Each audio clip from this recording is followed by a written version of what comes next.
రాజకీయాల్లో కీలక పరిణామం జరిగింది. అన్నామలై రాజీనామాను జాతీయ బీజేపీ చీఫ్ నబీన్ ఆమోదం తెలిపారు. త్వరలో అన్నామలై కొత్త పార్టీ ప్రకటిస్తారని తెలుస్తోంది. అయితే అన్నామలైతో కాషాయ పెద్దలే కొత్త పార్టీ పెట్టిస్తున్నారనే ప్రచారం కూడా సాగుతోంది. సీఎం విజయ్ టార్గెట్ గానే ఆయన రాజకీయ కార్యాచరణ ఉండనుందని చెప్తున్నారు.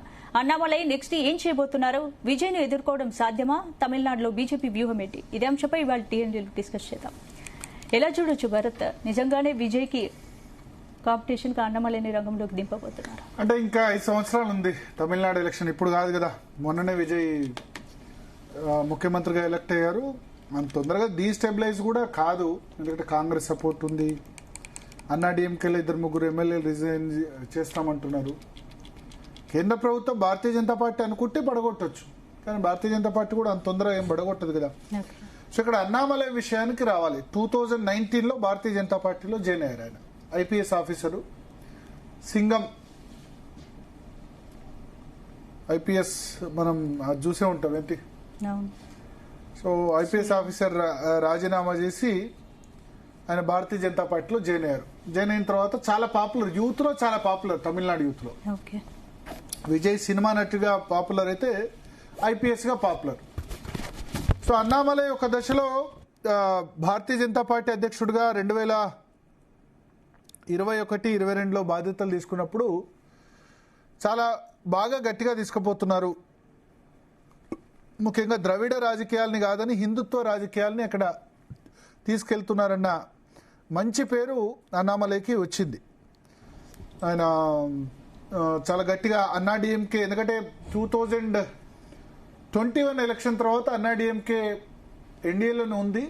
కానీ అన్నామలై ధాటికి అన్నా డిఎంకేని విమర్శించారు, డిఎంకేని కూడా విమర్శించారు.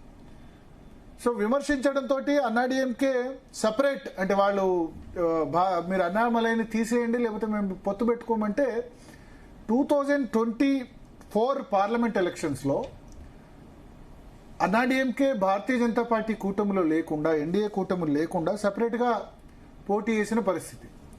సో అప్పటి వరకు 2021 ఎలక్షన్స్ లో భారతీయ జనతా పార్టీ 20 సీట్లకు పోటీ చేసింది. అన్నా డిఎంకేతో అలయన్స్ కలిసి 20 సీట్లో 4 గెలిచారు, 3% ఓటింగ్ వచ్చింది. 24లో మాత్రం భారతీయ జనతా పార్టీ సొంతంగా పార్లమెంట్ ఎలక్షన్ ఎదుర్కొంది.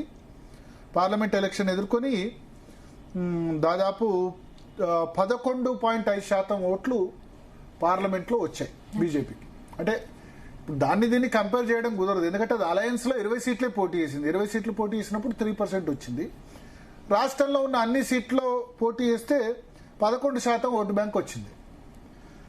కొంగు వెళ్లార్ గౌండర్ కమ్యూనిటీ, అంటే బ్యాక్వర్డ్ క్యాస్ట్ కమ్యూనిటీ అనుకోవచ్చు.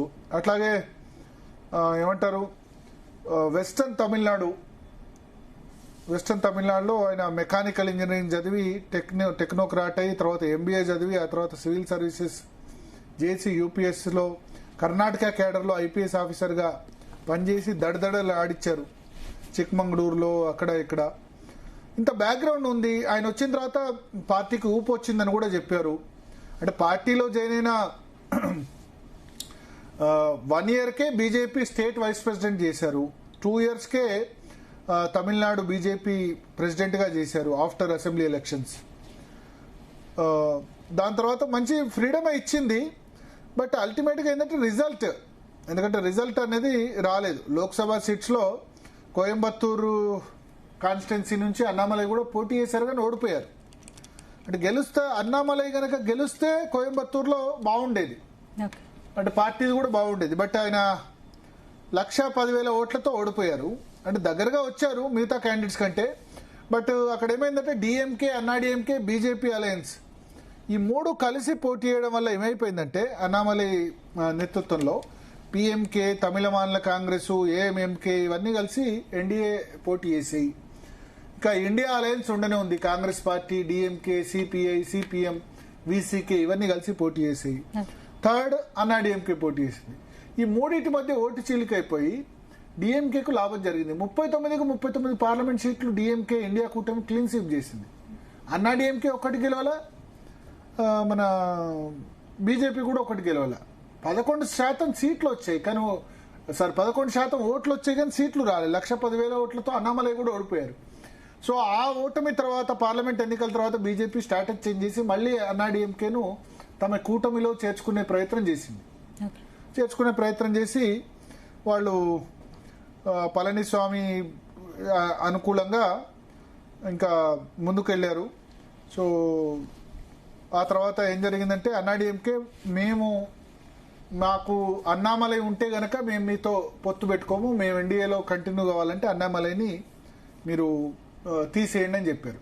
సో అన్నామలై రాష్ట్ర శాఖ అధ్యక్షుడిగా తీసేసి ఆయన్ని పార్టీ సెక్రటరీగా కూడా బీజేపీ నేషనల్ సెక్రటరీగా చేశారు. కానీ క్రమక్రమంగా అన్నాడీఎంకే దగ్గర అవుతున్నారు, అన్నామలై దూరం అవుతున్నారు. మొన్న అయితే 27 సీట్లు భారతీయ జనతా పార్టీకి ఇచ్చారు. బట్ అన్నామలైకి మాత్రం సీటు దక్కలేదంటే ఆయన కోరుకున్న సీటు ఇవ్వలేదు. ఆయన కూడా ఇంట్రెస్ట్గా లేకుండే. నిజానికి అన్నామలై ఇవాళ చెప్పింది ఏంటంటే డిసెంబర్ 25లోనే, అంటే ఎన్నికలకు 3 నెలల ముందే నేను భారతీయ జనతా పార్టీకి రిజైన్ చేస్తానని చెప్పాను.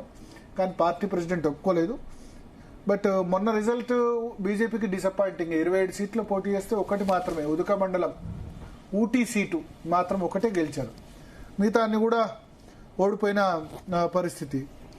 సో అందుకనే ఇప్పుడు ఈ ఎన్నికల రిజల్ట్ చూసిన తర్వాత విజయ్ వచ్చి సొంతంగా సినిమా నటుడు వచ్చి పార్టీ పెట్టుకున్న తర్వాత అన్నామలైలో కూడా ఒక ఇది ద్రవిడ రాజకీయం వ్యతిరేకంగానే పోరాడారు. పెరియారు తర్వాత మిగతా వాళ్ళకంటే పోరాడారు. బట్ విజయ్ కూడా ద్రవిడ పేరు తివ్వకుండానే కొత్త రాజకీయం స్టార్ట్ చేసే ప్రయత్నం చేశారు. కానీ భారతీయ జనతా పార్టీని తమిళనాడులో యాక్సెప్ట్ చేయట్లేదు ప్రజలు. ఏం చేయాలో అర్థం కాని పరిస్థితి. చాలా ప్రయత్నాలు చేశారు కానీ ఎందుకు యాక్సెప్ట్ చేయట్లేదో అర్థం కావట్లేదు భారతీయ జనతా పార్టీ. ఇప్పుడు ఏంటి అన్నామలై కొత్త పార్టీ పెట్టబోతున్నారా? అందుకని ఇప్పుడు ఆయన ఏం చెప్పారంటే కొత్త ఉద్యమాన్ని స్టార్ట్ చేస్తున్నా అని చెప్పారు. పార్టీ త్వరలోనే ఉంటుంది. ఆయన ఆ ఉద్యమం పేరు కూడా అనౌన్స్ చేశారు. ఏంటంటే let's take action and be the change, join here to begin our political movement అన్నారు. పొలిటికల్ పార్టీ కాకుండా వీ ది లీడర్ అని ఒక కొత్త మూమెంట్ స్టార్ట్ చేశారు. చెప్తూ ఈ వీ ద లీడర్ కి ఎవరు కూడా ప్రెసిడెంట్ ఉండరు. కల్ట్ పాలిటిక్స్, డైనాస్టిక్ పాలిటిక్స్, వారసత్వ రాజకీయాలకి కల్ట్ పాలిటిక్స్ కి రెండిటికి మేము దూరంగా ఉంటాం అని చెప్తూ తనను తాను ఏం చెప్పారు, తనను తాను ప్రధాన సేవకుడుగా అభివర్ణించుకున్నారు. ప్రధానమంత్రి చెప్తారు కదా, నేను ప్రధానమంత్రి కాదు ప్రధాన సేవకుడని. సో ఆయన కూడా నేను ప్రధాన సేవకుడిని, పార్టీ ప్రెసిడెంట్ కాదని. అరవింద్ కేజ్రీవాల్ కూడా ఆమ్ ఆద్మీ పార్టీ పెట్టినప్పుడు ఆమ్ ఆద్మీ పార్టీ కన్వీనర్ అని చెప్పారు, ఆమ్ ఆద్మీ పార్టీ అధ్యక్షులు అని చెప్పలేదు. సో కమ్యూనిస్ట్ పార్టీల్లో వీటిలో ఉంటుంది, ప్రధాన కార్యదర్శి ఉంటుంది, ఎవరు అధ్యక్షులు ఉండరు. సో అట్లా ఈయన be the change moment WeTheLeader.org అని చెప్పి ఒక స్టార్ట్ చేశారు. ఆల్రెడీ 47,000 మంది ఈ మూమెంట్లో జాయిన్ అయ్యారని చెప్తున్నారు. సో నిన్న మనకు తెలుసు 1-2 days క్రితం అమిత్ షాను కలిశారు, నితిన్ నవీన్ కలిశారు. సో ఇవాళ బీజేపీ ఇవాళ ఉదయం ఆయన రాజీనామాను యాక్సెప్ట్ చేస్తున్నట్టుగా చెప్పారు. కొంత ఆరోపణలు ఉన్నాయి, భారతీయ జనతా పార్టీ స్టార్ట్ చేయిస్తుంది అన్నామలైతో, డైరెక్ట్ గా అక్కడ బీజేపీ వచ్చే అవకాశం లేదని చెప్పి. సో మరి అన్నమలైతో కాషాయ పెద్దలు కొత్త పార్టీ పెట్టిస్తున్నారని అది ఉంది. దాన్ని నమ్మేవాళ్ళు నమ్ముతారు, ఉండేవాళ్ళు నమ్మకపోవడం పోవచ్చు. ఏది నిజమో ఏది వాస్తవం మనకు తెలీదు. బట్ ఒకటి ఆయన ఏంటంటే వీ ది లీడర్ అనే మూవ్మెంట్ స్టార్ట్ చేశారు. AP Abdul Kalam centre for ethics and politics అని పెట్టారు. దీని ద్వారా ఇంతకాలం భారతీయ జనతా పార్టీలో ఉంటే మైనారిటీ ఓట్స్ కొంత దూరం కదా, అందుకని అబ్దుల్ కలాం తమిళనాడు రామేశ్వరంలో పుట్టారు కాబట్టి Abdul Kalam centre for ethics and politics అని చెప్పి కోయంబత్తూరులో ఒక మూమెంట్ స్టార్ట్ చేశారు. సో ఆ మూమెంట్ త్వరలో అంటే రాజకీయ పార్టీ పెట్టేందుకు ఇప్పుడు తొందరేం లేదు, 6 నెలలు సంవత్సరం ఈ విధంగా నడిపిస్తారు. ఎందుకంటే ఎన్నికలు 2031 కదా తమిళనాడు ఎన్నికలు, మళ్ళీ పార్లమెంట్ ఎన్నికలు కూడా ఇంకా 3 years టైం ఉంది, 2029.